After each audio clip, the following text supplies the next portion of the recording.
정정 그렇습니다. 그리스도인조차도 세상의 성공, 세상의 뭐 막 바라다 보면 정말 중요한 걸 잃어버리는 사람입니다.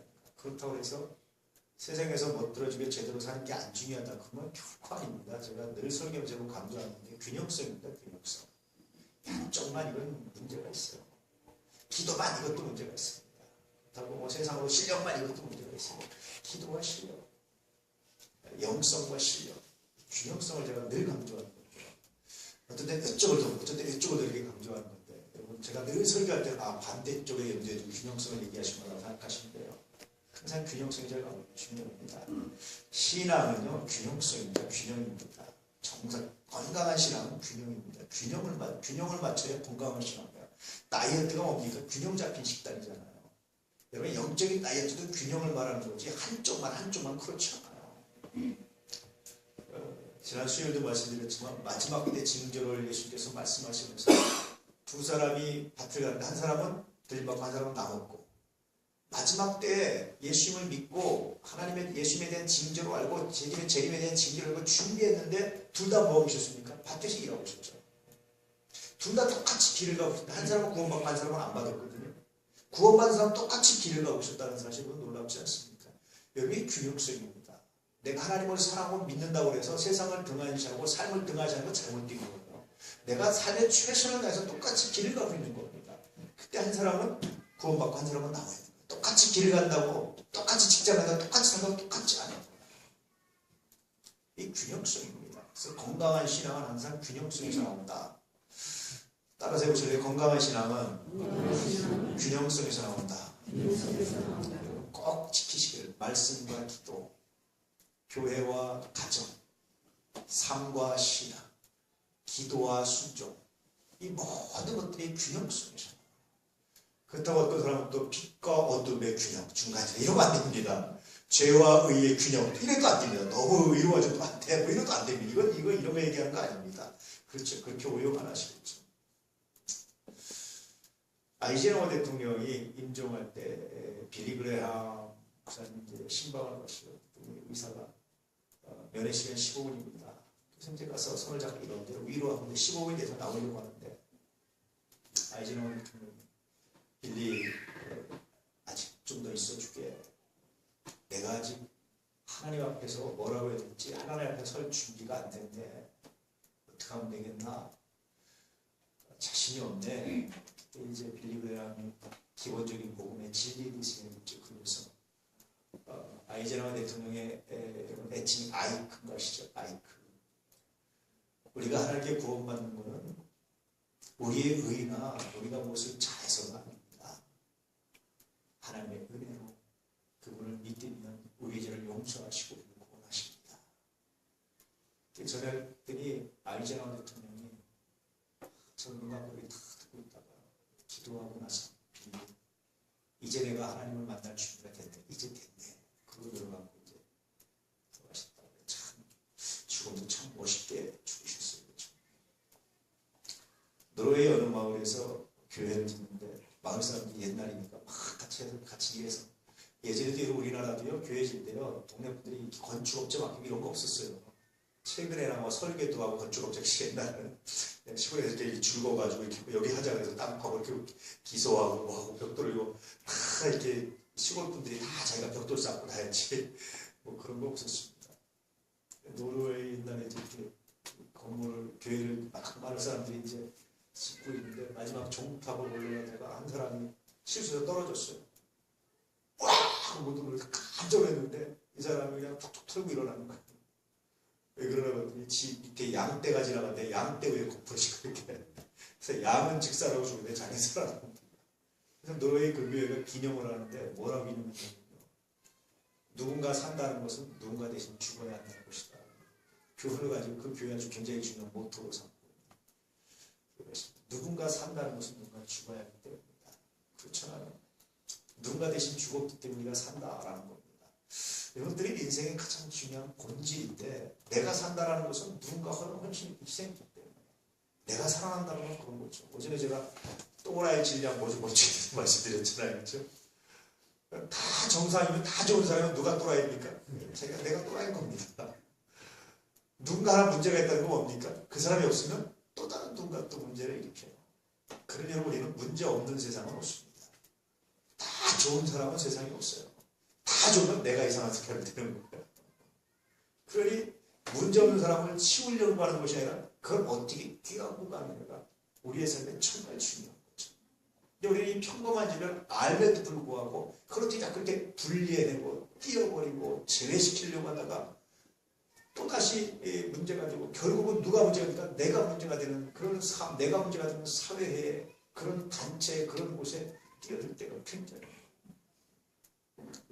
이것들이 인생의 가장 기본적인 본질인데 이런 것들을 잃어버리고 자꾸 우리가 살아가다가 정말 중요한 신앙의 원칙, 삶의 원칙 뿐만 아니라 하나님의 선물을 잃어버리고 사는 것이 아닌가 그런 생각들을 참 많이 하죠. 한 주간 동안 여러분 우리 신앙의 본질은 뭔지 우린 뭘 간직하고 살아야 되는지 어떻게 간직하고 살아야 되는지 좀 생각해 볼 수 있게 축복합니다.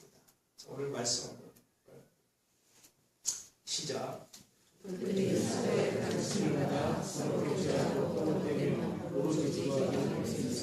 처음 교회입니다. 예루살렘에서 처음 교회들이 생기죠. 마가다락방에서 그래서 예루살렘 교회가 생기고 처음 교회들이 생겼어요. 처음 교회인데 이 처음 교회에 가장 중요한 네 가지 요소가 있어요. 첫 번째는 뭡니까? 오늘 말씀에서 사도의 가르침을 받았다. 가장 중요한 거. 사도의 가르침은 뭐냐면 예수님의 말씀이에요. 예수님의 말씀은 하나님의 말씀이었어요. 왜 사도들이 기록한 성경이 하나님의 말씀이라고 고백하냐면요. 사도들은요 물어봤습니다. 요한한테 사도의 요한의 제자들 폴리캅이 물어봤다고 해요. 그게 전승입니다. 그러니까 물어봤습니다. 요한 선생님, 요한 사도님, 요한 장로님 왜 그렇게 가르치세요? 그 요한이 그렇게 대답했더니 굉장히 유명한 건데 나한테 묻지 마. 나는 우리 주님이 큰 너한테 말할 뿐이지 남한테 묻지 마. 그럼 예수님은 어떻게 했는지 아십니까? 예수님 왜 이렇게 가르치십니까? 나한테 묻지 마. 나는 아버지 뜻대로 그대로 하는 거야. 그래서 예수님은 하나님의 뜻대로, 사도들은 누구의 뜻대로? 예수님의 가르침대로. 사도들의 가르침은 뭐가 됩니까? 하나님의 말씀입니다. 이게 사도시대의 굉장히 위대한 겁니다. 변화시키거나 자기가 더하거나 빼거나 전혀 그러면 만약에 더했으면 뺐으면 베드로가 자기가 실수한 걸 말했겠습니까? 안 하겠습니까? 말 안 하는 거예요. 계집종 앞에 주신 걸 세 번 빼는 자기밖에 모르는 거예요. 말 안 하면 모르는 거예요. 더하거나 뺄 줄 몰랐던 사람. 이게 사도시대의 굉장히 위대한 특징입니다. 그래서 부끄럽고 그래서 권위가 안 서고 폼이 안 나지만 그럼에도 불구하고 거기서 뭐가 일어납니까? 하나님의 말씀이 그렇게 돼요. 그래서 사도들의 가르침은 곧 하나님의 말씀입니다. 그래서 오늘 사도들의 가르침을 받았다라는 얘기는 하나님의 말씀이 있었다. 그런 뜻입니다. 교회의 가장 기본 본질은 하나님의 말씀입니다. 프로그램이나 다른 모든 것보다 우선하는 건 말씀이었다. 두 번째는 뭘 했습니까? 서로 교제했다. 코이노니아라는 말 들어봤죠? 이 교제라는 것은 단순히 만나서 반갑습니다. 밥이라면 먹죠. 이게 교제가 아니에요. 성서에서 말하는 교제는. 성서에서 말하는 교제는 뭐냐면 그의 아픔에 나를 던지는 거예요. 누가 어떤 문제로 고통스러우면 내가 온 힘을 다해서 그 고통에 동참해주고 누가 뭔가 힘들면 내가 온 힘을 다해서 그걸 풀어주고 심지어는 돈이 부족하면 돈까지 내주고 그래서 초대교회 성도들은 처음 교회 성도로 되면 자기 재산을 다 내놓고 공동정화를 할 정도로 물론 일시적이었습니다. 지금도 그러라는 건 아닙니다. 근데 그만큼의 교제를 했다. 그러니까 단순히 그냥 교인, 그냥 얼굴하는 사람이 아니라 정말 그를 위해서는 나의 목숨도 내가 내놓을 수 있어 라는 만남의 이런 교제가 처음 교회에 있었던 거예요. 우리가 이런 교제로 가까이 가는 것은 정말 위대하고 귀하다. 그런데 우리가 용서 못할 게 뭐가 있을까? 우리가 이해하지 못할 게 뭐가 있을까? 종종 가다가 그런 생각을 하면서 반성할 때가 사실 있죠. 목사로서. 두 번째 요소는 뭐라고 그랬습니까? 교제입니다. 그래서 중보기도를 하는데도 내 문제도 중요하지만 그를 위해서 먼저 기도해줘. 나를 위해서 먼저 기도하는 게 아니라 그를 위해서 먼저 기도하는 거예요. 그래서 여러분 기도하실 때요. 나를 위해서 먼저 기도하지 말고 그를 위해서 충분히 기도한 다음에 생각나면 여러분을 위해서 기도하십니다. 왜냐하면 하나님이 이미 여러분의 필요를 다 알고 계세요. 그래서 내 문제 하나님 요거 기도 안 해도 돼요. 그들을 위해서 기도하다가 내 문제 잃어버려도 괜찮습니다. 하나님이 이미 알고 계십니다. 이게 교제입니다. 교제. 처음 교회는 이 두 교제가 있었습니다. 자, 세 번째는 뭐가 있습니까? 떡을 떼요. 떡을 뗀다라는 말은 뭐죠? 성찬을 했으며 이런 뜻입니다. 물론 초대교회는요, 처음 교회는 성찬과 애찬, 그러니까 우리가 먹는 점심 식사, 이것이 구별이 안 됐어요. 특히 유대인들은 안식일을 하셨는데 이 처음교회들은 언제 모여서 예배드렸습니까? 안식 후 첫날, 오늘 주일인데 옛날에 유대인들은 안식일날이 쉬는 날이고 주일날은 출근해서 일하는 날이에요. 그러다 보니까 그리스도인들이 주일날 출근해서 일하고 보니까 언제밖에 못 모입니까? 아침, 저녁, 점심 중에서? 아침, 저녁, 점심 중에서? 아침, 점심, 저녁 안 하니까 이상하죠? 아침, 저녁, 점심에서 언제 모였겠습니까? 네, 저녁에 모인 겁니다. 그래서 만찬이라고 만찬. 저녁에 모여서 성만찬 이렇게 말하는 거예요. 그래서 저녁에 모여서 저녁 식사 겸 성찬식을 하는 거예요. 나중에 이제 시간이 지나서 성찬식이 따로 이렇게 분리가 됩니다. 교회에서 고린도 교회 때문에. 근데 어쨌든 이때 서로 같이 함께 여러분 같이 밥을 먹는다라는 것은 성경적으로 어떤 의미가 있냐면 우리는 하나의 공동체, 식구입니다. 식구. 유대인들은요, 우리는 아무라고 밥 먹지. 유대인들은 정말 얘가 쉬려는 사람 아니면 밥을 같이 안 먹어요. 그러니까 누군가 같이 밥을 먹었다는 얘기는 정말 친한 사람, 정말 쉬려는 사람, 그런 사람과 함께 밥을 먹어요. 나중에 여러분 유대인들 혹시 살게 됐을 때 그들이 여러분을 저녁 식사나 식탁 자리에 가족 식사 자리에 초청하면요, 이 사람이 정말 나를 가깝게 생각하는구나 이렇게 생각하시면 돼요. 그렇지 않으면 초청을 안 합니다, 유대인들은. 그러니 함께 밥을 먹었다는 건요, 그냥 단순히 모여서 밥 먹는 사람이 아니라 어떤 관계입니까? 우린 식구야. 네가 죽으면 나도 죽고 네가 살면 나도 살 수 있어. 이런 겁니다. 우리는 함께 사는 거지 우리 둘 중에 누가 살고 누가 죽는 건 없어. 둘이 먹다 하나 죽는 건 없어. 둘이 먹고 둘 다 사는 거지. 이게 밥을 먹는 겁니다. 성찬이라고. 오늘 우리가 성찬을 행하는 것도 마찬가지입니다. 첫째는 그리스도 안에서 우리가 하나입니다. 예수의 보혈로 우리가 살았습니다라는 걸 의미하지만 두 번째는 뭐냐면 같이 떡을 나눈 우리들이 어떤 얘기하냐면 네가 죽으면 나도 죽어. 네가 살아야 나도 살아. 이런 고백을 서로 하는 거예요. 성찬은. 그러니까 성찬은 나만 하나님 묵상하는 게 아니라 사실은 고백해야 됩니다. 그래서 제가 전에 한번 성찬 예배를 따로 드린 적 있잖아요. 끝나고 허그도 하고 인사하고 그랬지 않습니까? 사실은 그게 중요해요. 사실은. 그렇게 해야 됩니다. 제가 중단한 이유가 가만히 보니까 사심 있는 허그가 있어서 제가 중단시켰는데 혹은 사심이 있으면 안 됩니다. 그럴 때는 뭐 정말 간단하게 정말 좀 이렇게 정말 주 안에서 사랑하는 마음에 간단한 허그지 이거는 사심 가지고 하면 안 되죠. 앞에서 보면 딱 한두 번 얘기하고 그래가지고 제가 중단시켰는데 또 해도 될 것 같습니다. 그래서 이게 굉장히 중요한 게 뭐냐면 우리는 한 형제입니다. 한 형제. 이게 중요해요. 이해되시죠? 이게 얼마나 중요한지 세 번째 교회의 요소는 오늘날 교회들이 문제가 되면 뭐냐면 세 번째가 빠져요. 성찬이 빠졌습니다. 분명히 설교가 따로 있고 성찬이 따로 있잖아요. 근데 요즘에 계신 교회들은 설교를 성찬이라고 생각합니다. 보이는 설교, 보이지 않는 설교가 되겠습니다. 세 번째 요소는 그렇습니다. 네 번째 요소는 뭐죠? 오로지 이 세 가지를 한 다음에 그 다음에 오로지 전심으로 뭐 했다는 얘기입니다. 기도하기를 힘썼다. 전심으로 기도했다. 그런 얘기. 이 교회는 이 네 가지가 있어야 돼요. 이게 가장 처음에 가장 기본적인 요소예요. 여기서 이제 하나씩 더 붙여지는 거예요. 이해되시죠? 그러니까 여러분 교회가 다시 본질로 들어가 가장 중요한 걸 회복해야 되는데 그 중에 가장 중요한 걸 말하면 네 가지를 빼놓으면 안 됩니다. 교회에서. 예배에서도 마찬가지입니다. 자, 처음에 뭐라고요? 가르침. 오늘날 설교가 주로 이제 있죠. 하나님 말씀. 두 번째, 교제. 교제는 단순히 만나서 악수하는 게 아니라 뭐라고 했습니까? 함께 살자.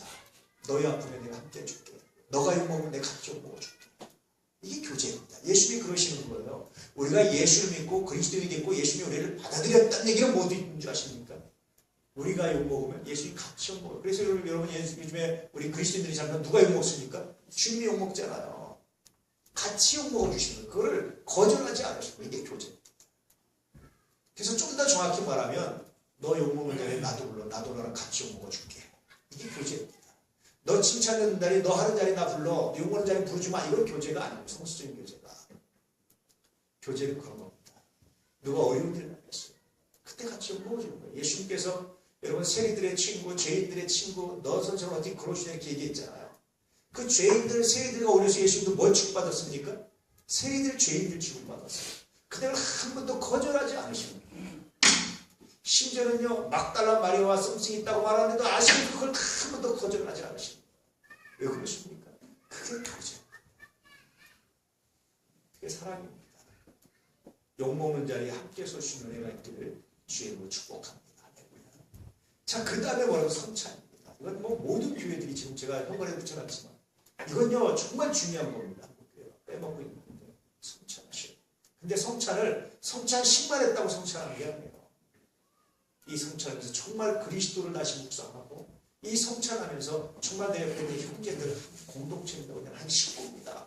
라는 이 믿음의 고백을 할 때 성찬이 되는 것이 성찬식만 하고 떡과 포도주 먹었다고 성찬식했다 이렇게 말할 수는 없는 겁니다. 이것도 안 하면 잘못이지만 이렇게 했다고 이게 완전한 성찬은 떡과 포도주를 대하면서 다시 그리스도를 묵상하고 다시 옆에 형제들을 서로 잡고 나보다 너를 위해서도 기도해 줄게. 나보다 더 잘 되기 바래. 이 마음으로 기도할 때 비로소 성찬이 이제 완성.